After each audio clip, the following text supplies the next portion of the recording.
اب یہ طویل آیت آ رہی ہے جس میں محرمات ابدیہ کا بیان ہے کہ کن رشتوں میں نکاح کا معاملہ نہیں ہو سکتا، ایک مرد کن کن اپنی خواتین رشتہ داروں سے شادی نہیں کر سکتا۔ حرمت علیکم امہاتکم، حرام کر دی گئی تم پر تمہاری مائیں، نمبر 1، وبناتکم، تمہاری بیٹیاں، واخواتکم، اور تمہاری بہنیں، وعماتکم، اور تمہاری پھوپھیاں، وخالاتکم، اور تمہاری خالائیں، وبنات الاخ، اور بھائی کی بیٹیاں یعنی بھتیجیاں، وبنات الاخت، اور بہن کی بیٹیاں یعنی بھانجیاں، وامہاتکم اللاتی ارضعنکم، اور تمہاری وہ مائیں جنہوں نے تمہیں دودھ پلایا ہے، واخواتکم من الرضاعۃ، اور تمہاری دودھ پلانے والیوں کی بیٹیاں کہ جو تمہارے اب بہن بن گئی ہیں رضاعی، وامہات نسائکم، اور تمہاری بیویوں کی مائیں یعنی ساس جن کو ہم کہتے ہیں خوش دامن، وربائکم اللاتی فی حجورکم، اور اگر وہ کہ جو ربیبہ ہوں جو تمہارے ہاں پلی بڑھی ہوں، من نسائکم اللاتی دخلتم بہن، ربیبہ ربیب اس کو کہتے ہیں کہ ایک عورت کے پہلے کوئی اولاد تھی،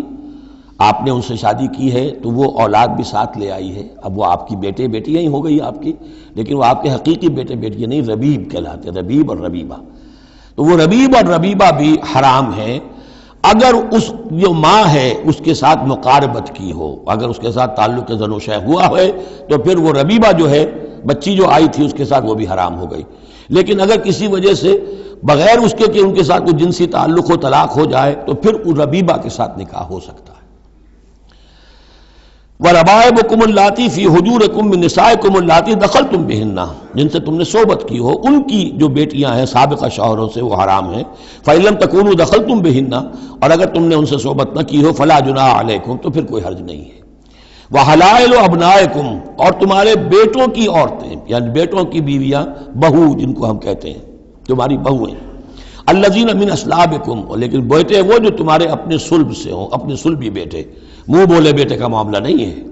وَأَن تَجْمَعُوا بَيْنَ الْأُخْتَيْنِ، اور یہ بھی تم پر حرام کیا گیا ہمیشہ کے لیے کہ بیک وقت دو بہنوں کو جمع کرو ایک نکاح میں، الا ما قد سلف، سوائے اس کے کہ جو ہو چکا، ان اللہ کان غفور الرحیم، یقیناً اللہ غفور الرحیم، جو ہو گیا پہلے کا، اس کو تو گڑھے مردے اکھاڑے نہیں جا سکتے، لیکن آئندہ کے لیے یہ محرمات ابدیہ ہیں۔ اس میں حضور نے اضافہ کیا ہے کہ دو بہنوں کو بھی ایک وقت نکاح میں نہیں رکھ سکتے، اسی طرح خالہ بھانجی کو بھی نکاح میں نہیں رکھ سکتے، اور پھپھی بھتیجی کو بھی نکاح میں نہیں رکھ سکتے۔ یہ محرمات ابدیہ ہیں کہ جن کے ساتھ کسی حال میں کسی وقت شادی نہیں ہو سکتی۔ اب ہے وہ محرمات جو عارضی ہیں، والمحصنات من النساء، وہ عورتیں جو کسی اور کے نکاح میں ہیں، اب یہ اس وجہ سے کہ وہ اس کے نکاح میں ہے آپ پر حرام ہے، ہاں اگر وہ طلاق دے دے پھر آپ شادی کر سکیں گے اس سے، لیکن یہ کہ اس کے اوپر جو حرمت ہے اس کی، وہ حرمت ابدی اس نوع کی نہیں ہے جو اس آیت میں جو بیانات ہوئی، بلکہ یہ کہ وہ تو کسی اور کے نکاح میں ہونے کی۔ محصنات، حصن کہتے ہیں قلعے کو، جو قلعے میں ہیں، پہلے ہی ایک خاندان کے قلعے کے اندر ہیں وہ، اور شوہر والیاں ہیں، الا ما ملکت ایمانکم، سوائے یہ کہ ان میں سے کوئی تمہارے ہاں کنیز بن کر آ جائے۔ اب ظاہر بات ہے جنگ ہوئی ہے، وہ عورتیں جو ہیں مشرک مردوں کی بیویاں ہیں، وہ لونڈیاں بن کے آ گئی ہیں، تو اگرچہ وہ بیویاں ہیں مشرکوں کی، محصنات ہیں اس معنی میں، لیکن وہ لونڈی کی حیثیت سے آپ کے لیے جائز ہوں گی۔ کتاب اللہ علیکم، یہ اللہ کی کتاب ہے، حکم ہے، فرض ہے تمہارے اوپر۔ وَإِلَّا لَكُمْ مَا وَرَاءَ ذَلِكُمْ، اب اس کے علاوہ تمہارے لیے تمام عورتیں حلال ہیں۔ تو آپ نے دیکھا کہ کتنی تھوڑی سی تعداد میں عورتیں ہوئیں کہ جن سے نکاح حرام ہوا، باقی کثیر تعداد، یعنی مباحات کا دائرہ بہت وسیع ہے، محرمات کا دائرہ بہت محدود ہے۔ ان تبتغوا باموالکم، لیکن یہ کہ اس کے لیے نکاح ہوگا مہر دے کر، اموال کے ساتھ تم اس میں نکاح کرو، محسنین، نیت ہو گھر میں بسانے کی، قلعے میں لانے کی، غیر مسافہین، صرف مستی نکالنے کی نہیں، یعنی یہ جو ہے اس کو ایک کھیل اور ہابی نہ بنا لو، گھر میں آباد کرنے کی نیت ہو، اس سے شادی کی جائے۔ فَمَسْتَمْتَعْتُمْ بِهِ مِنْهُنَّ فَآتُوهُنَّ أُجُورَهُنَّ، تو جو بھی تم نے ان سے استفادہ کیا ہے تو انہیں ان کے مہر جو ہے مقرر ہوئے ہیں، فریضۃً، وہ دو۔ وَلَا جُنَاحَ عَلَيْكُمْ فِي مَا تَرَاضَيْتُمْ بِهِ مِنْ بَعْدِ الْفَرِيضَةِ، اس میں کوئی حرج نہیں ہے کہ کسی مہر کے مقرر ہونے کے بعد اگر باہمی رضامندی سے اس میں کوئی کمی بیشی ہو جائے۔ ان اللہ کان علیما حکیما، یقیناً اللہ تعالی علیم ہے اور حکیم ہے۔ ومن لم یستطع منکم طولا ان ینکح المحصنات المؤمنات، اور جو کوئی تم میں سے اتنی استطاعت نہ رکھتا ہو، مقدرت نہ رکھتا ہو کہ مومن محسنہ عورتوں سے شادی کر سکے۔ اب محسن دو معنی میں آتا ہے، ایک خاندانی لڑکی، شریف لڑکی، خاندانی آزاد گھرانے کی کہ اسے گھر کا قلعہ حاصل ہے، اور ایک شادی شدہ عورت کے جو ایک شوہر کے قلعے کے اندر ہے۔ ایک ہے خاندان کا قلعہ، خاندان کی پروٹیکشن حاصل ہے، سپورٹ حاصل ہے، تو وہ عورت جو ہے وہ محسنہ ہے۔ اسی طرح وہ عورت کے جو شوہر کے گھر میں ہے، ایک قلعے میں ہے، اس کے گھر میں ہے، اس کی حفاظت میں ہے، وہ بھی محسنہ ہے۔ پہلے تھا وہ دوسری معنی میں، یعنی شادی شدہ، یہاں مراد ہے شریف زادیاں، آزاد مسلمان عورتیں۔ اب ظاہر بات ہے آزاد مسلمان عورتوں کا تو مہر ادا کرنا پڑے گا، اس حوالے سے اب کوئی بیچارہ مفلس ہے، نہیں دے سکتا ہے، تو کیا کرے؟ وَمَن لَّمْ يَسْتَطِعْ مِنكُمْ طَوْلًا أَن يَنكِحَ الْمُحْصَنَاتِ الْمُؤْمِنَاتِ فَمِمَّا مَلَكَتْ أَيْمَانُكُمْ، تو جو لونیاں ہیں ان سے نکاح کر لو، من فتياتكم المؤمنات، جو تمہاری مومن جو لونڈیاں ہوں، فَأَنكِحُوا وَاللَّهُ أَعْلَمُ بِإِيمَانِكُمْ، باقی یہ کہ کون مومن ہے اور نہیں ہے یہ اللہ بہتر جانتا ہے۔ مراد یہ ہے کہ جو بھی قانونی اعتبار سے مسلمان ہیں، جس کے تم ایک دوسرے کو مسلمان سمجھتے ہو، بعضکم من بعض، تم سب ایک دوسرے ہی میں سے ہو، فَأَنكِحُوهُنَّ بِإِذْنِ أَهْلِهِنَّ،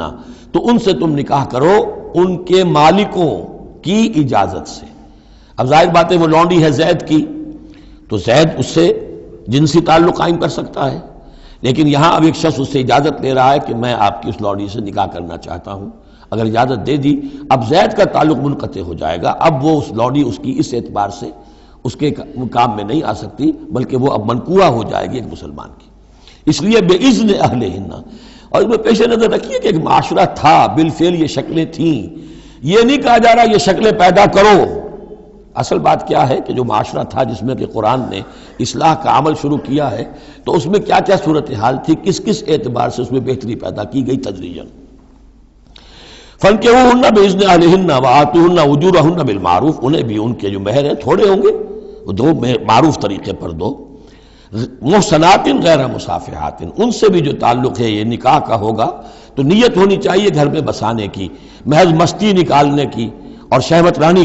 کی وہ نیت نہ ہو۔ ولا متخذات اخدان، اور نہ ہی کوئی چوری چھپی کی دوستیاں اور یاریاں ہوں، یہ نہیں، کھلم کھلا نکاح ہو، معلوم ہو کہ فلاں کی لونڈی ہے۔ جیسے حضرت سمیہ رضی اللہ تعالی عنہ، یہ ابو جہل کا چچا تھا، ایک شریف انسان تھا، اس کی لونڈی تھی۔ پھر جب یہ یاسر آئے ہیں یمن سے اور آباد ہوئے مکے میں، تو انہوں نے اس کے ابو جہل کے چچا سے اجازت لے کر اور ان کی لونڈی سمیہ سے شادی کی ہے۔ ان سے پھر حضرت عمار ہوئے، عمار ابن یاسر اور عمار کی والدہ سمیہ رضی اللہ تعالی عنہم، یہ تین کا ایک کنبہ تھا۔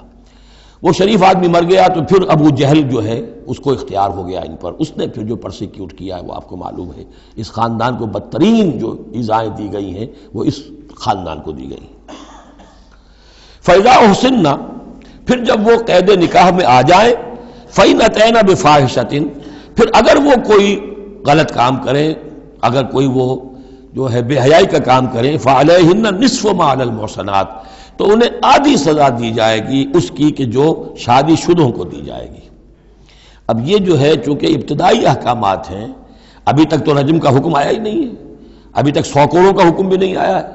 ابھی تو یہ تھا آزوہما، تو کوئی بھی انہوں نے اپنا طریقہ مقرر کر لیا ہے کہ اتنا کچھ ہم ماریں گے۔ تو اس میں البتہ ذہن میں رکھا جائے کہ اس میں یہ ہے کہ جو یہ لونڈی ہے منکوحہ، اس کو اگر سزا دینی ہے اسی طرح کے جرم کی، تو اس کی سزا بھی عادی ہوگی، اس لیے کہ ایک شریف خاندان کی عورت جس سے پروٹیکشن حاصل ہو اس کا معاملہ اور ہے، اور ایک اس بیچاری غریب یعنی اس کا لونڈی کا معاملہ اور ہے۔ ذالک لمن خشی العنۃ منکم،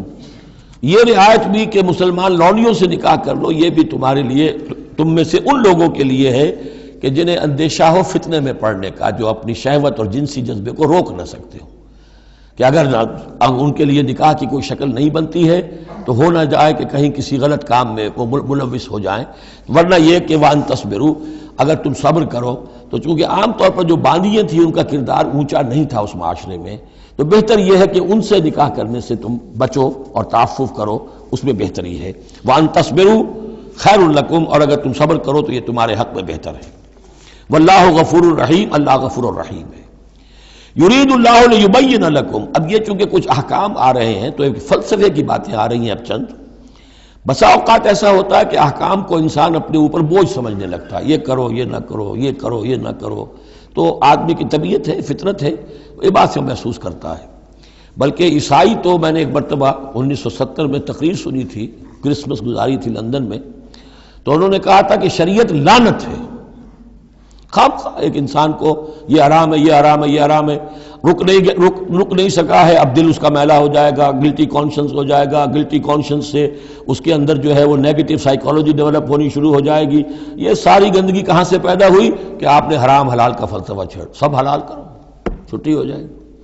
تو ایسے ایسے فلسفے بھی دنیا میں ہیں، اور یہ میں نے تقریر سنی 1970 میں لندن میں کرسمس کے دنوں میں۔